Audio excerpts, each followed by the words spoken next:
Saudara Jaksa Penuntut Umum menuntut terdakwa warga Ukraina Roman Nazarenko dengan pidana seumur hidup atas dakwaan sebagai pengendali pabrik narkoba di Canggu, Badung.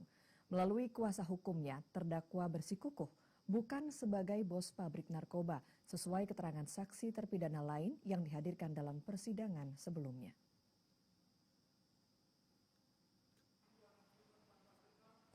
Terdakwa kasus pabrik narkoba warga Ukraina, Roman Nazarenko, kembali menjalani persidangan di Pengadilan Negeri Denpasar Kamis sore.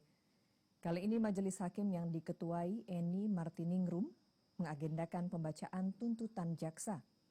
Dalam tuntutan yang dibacakan, jaksa penuntut Rian Mahendra meminta majelis hakim menjatuhkan pidana seumur hidup sesuai dengan dakwaan primer karena dinilai melanggar pasal 113 ayat 2 junto pasal 132 ayat 1 serta pasal 111 ayat 2 junto pasal 132 ayat 1 Undang-Undang Nomor 35 Tahun 2009 tentang narkotika.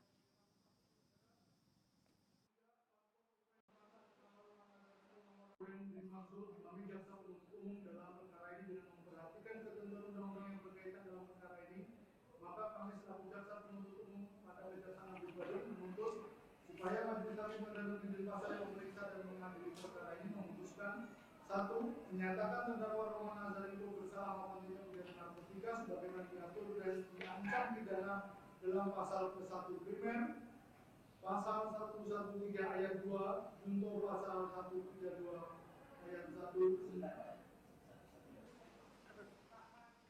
Usai persidangan melalui kuasa hukumnya, Aditya Fatra menyatakan tetap bersikukuh bukan sebagai bos atau pengendali pabrik narkoba di kawasan Canggu yang digerebek Bareskrim PRI pada 2 Mei 2024 lalu.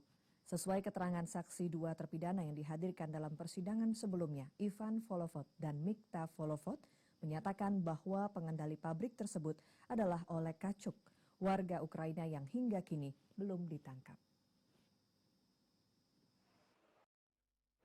Ya, pada fakta persidangan kemarin sudah dibuka bahwasanya si kembar juga mengakui ada orang yang bernama Oleg Kachuk. Dialah otak dari semua ini yang sampai sekarang belum tersentuh. Ya, dia hanya konsultasi terkait dengan pasal-pasal yang ada. Jadi kalau kita jelaskan dari ruang sidang waktunya tidak cukup.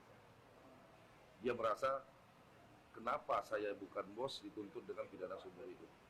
Padahal bosnya Oleg Kachuk. Bukankah harus menunggu Oleg Kachuk dulu baru saya dituntut seumur hidup. Jadi pendapat hukum di negara dia yang digunakan. Jadi kita sedikit ada diskusi. Majelis Hakim memutuskan sidang akan dilanjutkan kembali pada Selasa depan dengan agenda pembacaan pembelaan terdakwa.